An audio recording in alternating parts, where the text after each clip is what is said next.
Hello everyone, मेरा नाम आकांक्षा गुप्ता है और मैंने उत्तराखंड पीसीएस 2021 के एग्ज़ाम में रैंक 4 हासिल की है और मेरा चयन डिप्टी कलेक्टर के पद पर हुआ है। मैं थोड़ा सा अपना बैकग्राउंड के बारे में बताना चाहती हूँ।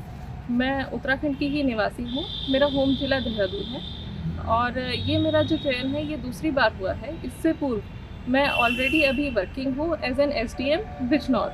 अंडर ट्रेनिंग में चल रही हूँ इस समय। इससे पहले मेरा यूपी पीसीएस 2022 के में एसडीएम के तौर पे चयन हो चुका है। तो इस वीडियो में मैं आपको उत्तराखंड पीसीएस के एग्ज़ाम से रिलेटेड प्रीलिम्स, मेंस और इंटरव्यू से रिलेटेड अपनी सारे सोर्सेज और कुछ स्ट्रैटेजीज़ बताऊंगी। तो चलिए स्टार्ट करते हैं। पहले हम प्रीलिम्स की बात करते हैं। प्रीलिम्स में जो हमें सब्जेक्ट्स पढ़ने होते हैं वो होते हैं history, culture, geography, environment, economics and polity. इसके अलावा हमें उत्तराखंड रिलेटेड भी करंट अफेयर्स और जनरल नॉलेज चाहिए होती है। जब मैंने एग्ज़ाम दिया था 2021 का, तो एग्ज़ाम का पैटर्न डिफरेंट था। इस साल पैटर्न डिफरेंट हो चुका है, सिलेबस चेंज हो चुका है, लेकिन फिर भी जो कोर सब्जेक्ट्स हैं वो वही हैं और जो सोर्सेज हैं वो भी सेम ही रहेंगे। तो हिस्ट्री के लिए मैं आपको बताना चाहूँगी कि मॉडर्न हिस्ट्री के लिए मेरे सोर्स थी स्पेक्ट्रम। जो कल्चर है हिस्ट्री का पार्ट, उसके लिए मेरे सोर्स थी नितिन सिंघानिया और तमिलनाडु की जो एनसीईआरटी आती है वो बुक। जो ज्योग्राफी है उसके लिए मेरी सोर्स थी एनसीईआरटीज़ 11th और 12th की। जो एनवायरनमेंट है उसके लिए मेरा सोर्स था शंकर आईएएस की बुक और जो विजन आईएएस के जो करंट अफेयर्स आते हैं वो। जो इकोनॉमिक्स है उसके लिए मेरा सोर्स मृणाल सर के जो यूट्यूब पे वीडियोस हैं या जो इकोनॉमिक सर्वे के वीडियोस आते हैं लेटेस्ट वो थे। साथ में इकोनॉमिक सर्वे जो सर्वे है वो इंडिया का और उत्तराखंड का। इसके अलावा पॉलिटी के लिए तो एक ही बुक है लक्ष्मीकांत, उसी को ही पढ़ते रहिए, उसी में से ही ज़्यादातर प्रश्न आ जाते हैं। उत्तराखंड के लिए जो है, जब मैंने एग्ज़ाम दिया था तब ज़्यादा उत्तराखंड में क्वेश्चन इतने नहीं आते थे, लेकिन क्योंकि एग्ज़ाम पैटर्न अब चेंज हुआ है तो ऑलमोस्ट 33% जो क्वेश्चंस हैं प्रीलिम्स में भी वो उत्तराखंड स्पेसिफिक आते हैं। तो उसके लिए हम परीक्षा वाली पढ़ सकते हैं। मैंने इसके अलावा ओरेकल आईएएस एक लोकल इंस्टीट्यूट है उसके करंट अफेयर्स पढ़े। तो ये मेरे प्रीलिम्स की स्ट्रैटेजी थी पेपर 1 की। पेपर 2 है सीसैट के लिए आप यूट्यूब में सिलेबस वाइज कोई भी वीडियोस देख करके अपना सीसैट कर सकते हैं। सीसैट उत्तराखंड में इतना मुश्किल नहीं आता है। आप यूट्यूब पे डाल के टॉपिक वाइज अपने सर्च कीजिए तो बहुत सारे अच्छे टीचर्स के वीडियोस आ जाएंगे। आप मॉक्स लगा लीजिए तो उससे आपका सीसैट भी क्लियर हो जाएगा। अब हम मेंस की बात करते हैं। इसको मैं अपने मेंस के सेक्शन को 2 भागों में बांटूंगी क्योंकि प्रीलिम्स का 21 का पैटर्न अलग था और अब वाला पैटर्न अलग है। पेपर के पैटर्न अलग हुए हैं, लेकिन मैं ये कहना चाहूँगी पेपर के सोर्सेज वही रहेंगे और इनफैक्ट अब तो पैटर्न यूपीएससी के तर्ज पर हो गया है तो और भी ईजी हो जाएगा। क्योंकि जब 2021 का पैटर्न थोड़ा सा डिफरेंट था तो बेसिक सोर्सेज जुटा पाने में थोड़ी सी मुश्किल हो रही थी। तो मैं अपने सोर्सेज प्लस कुछ एक्स्ट्रा सोर्सेज जो उत्तराखंड स्पेसिफिक होंगे वो मैं आपको बता दूँगी। तो सबसे पहला पेपर जो था जो मैंने दिया था वो हिंदी और एसए का कंबाइंड आता था 300 मार्क्स का। उसके लिए मैंने दृष्टि आईएएस की बुक थी उत्तराखंड पीसीएस की, वो पढ़ी थी। मैंने इतनी ही पढ़ी थी, लेकिन अब जो है हिंदी का और एसए का पेपर इस साल से अलग अलग होगा 150 मार्क्स का। तो हिंदी के लिए आप इसके अलावा डॉक्टर हरदेव बाहरी की बुक जो है वो अच्छी है, उसे पढ़ सकते हैं। साथ में आदित्य पब्लिकेशंस की एक बुक आती है, उसे भी पढ़ सकते हैं। एसए के लिए मैं कहूँगी कि जो सिलेबस दिया है आयोग ने उस पर सेक्शन वाइज दिया है, section A, section B, section C. हर एक सेक्शन में 3 से 4 एसेस दिए हुए हैं, टॉपिक्स, ऐसे टॉपिक्स। उनके ऊपर आप 700 to 800 वर्ड्स का प्रिपेयर कर लीजिए और बाकी जो होगी इन्फॉर्मेशन वो जब आप सारे जीएस पढ़ेंगे तो उसी से आ जाएगी। तो उससे ही एसए का पेपर सॉल्व आमूमन हो जाता है। अब हम दूसरे की बात करते हैं। मेरे टाइम पे जो था दूसरा पेपर कोर हिस्ट्री का आता था, सिर्फ हिस्ट्री का, जिसमें अलग अलग मार्क्स आते थे, 2 नंबर का, 5 नंबर का, उस टाइप के क्वेश्चंस आते थे हिस्ट्री में। तो हिस्ट्री के लिए मैंने जो बेस मटेरियल उठाया था वही ओरेकल आईएएस का एक बेस मटेरियल उठाया था साथ में। लेकिन मेरा मेजर सोर्स जो था वो स्पेक्ट्रम की बुक थी और मॉडर्न हिस्ट्री के लिए और घटना चक्र की बुक थी। सिमिलरली एंशिएंट हिस्ट्री या कल्चर के लिए तमिलनाडु की बुक वही बेस्ट है जो हम प्री के लिए पढ़ते हैं। हमें कोशिश हमेशा ये करनी चाहिए कि मिनिमम सोर्सेज में हम मैक्सिमम कवर कर पाएँ। वर्ल्ड हिस्ट्री इतनी ज़्यादा नहीं है, इसको हम ऐसे कर सकते हैं कि वर्ल्ड हिस्ट्री के टॉपिक्स डाल करके गूगल पे हम सर्च करें उत्तराखंड पीसीएस या यूपीएससी, और हर एक टॉपिक पे 1 से 2 पेज के नोट्स बना लें। इसी से मेरा जो है हिस्ट्री का पेपर पूरा हुआ था। अब इसके बाद हम आते हैं ज्योग्राफी के एग्ज़ाम में। ज्योग्राफी जो है, ज्योग्राफी मैंने जनरली एनसीईआरटी से ही पढ़ी है, क्वेश्चंस डायरेक्टली एनसीईआरटी से ही आते हैं।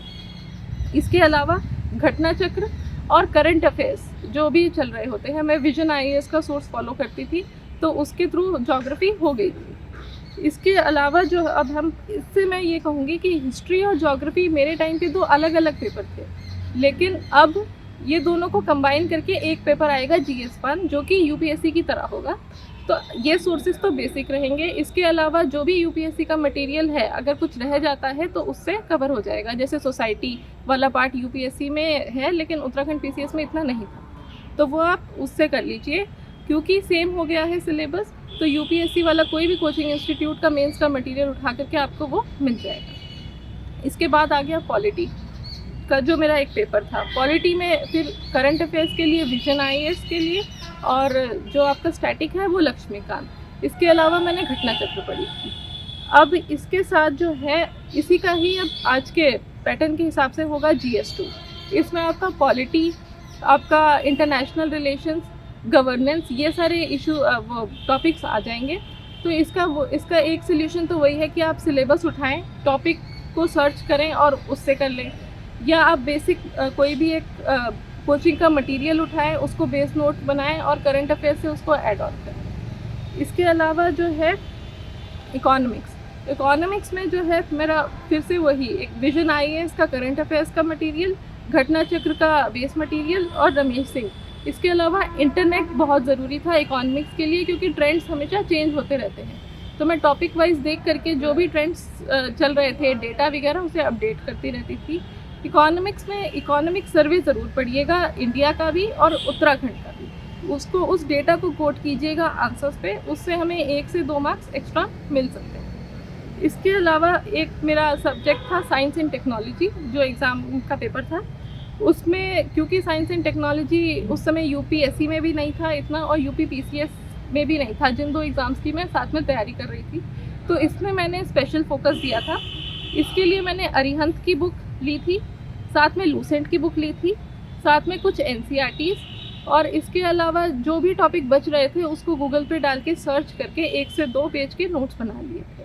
हालांकि अब के पेपर में जो अब का पैटर्न है, उसमें साइंस एंड टेक्नोलॉजी बहुत ही डायनामिक होगा, स्टैटिक कन्वेंशनल टाइप का नहीं होगा, क्योंकि अगेन वो यूपीएससी से लिया गया टॉपिक है। तो नैनो टेक्नोलॉजी, बायोटेक्नोलॉजी, ये सब आएंगे, तो ये सब करंट अफेयर्स में मिल जाते हैं आराम से।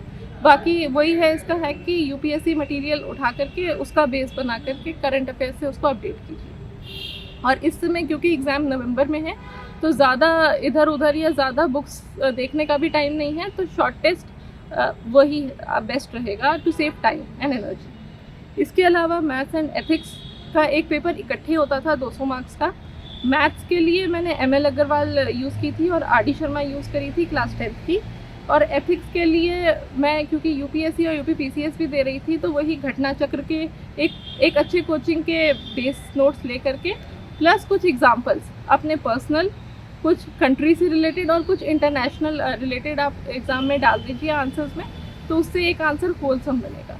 प्लस जैसे कॉन्सेप्ट्स है, प्रोबेबिलिटी, इंटीग्रिटी, ये सब, तो इसका आप 1-1 पेज का नोट बना लीजिए। डेफिनेशन, एग्जाम्पल्स, कुछ डायग्राम्स, कुछ केस स्टडीज़, इसके क्या कैरेक्टरिस्टिक्स हैं, उसके अकॉर्डिंग आप करेंगे तो ये पेपर इजीली कवर हो जाएगा, इसमें मार्क्स भी अच्छे आ जाएंगे। इसके अलावा उत्तराखंड, जब मैंने एग्ज़ाम दिया था तो उत्तराखंड के कोई स्पेसिफिक पेपर्स नहीं थे, हर पेपर में थोड़ा थोड़ा उत्तराखंड आता था। जैसे हिस्ट्री के पेपर में उत्तराखंड हिस्ट्री आएगी, ज्योग्राफी के पेपर में उत्तराखंड की ज्योग्राफी आएगी।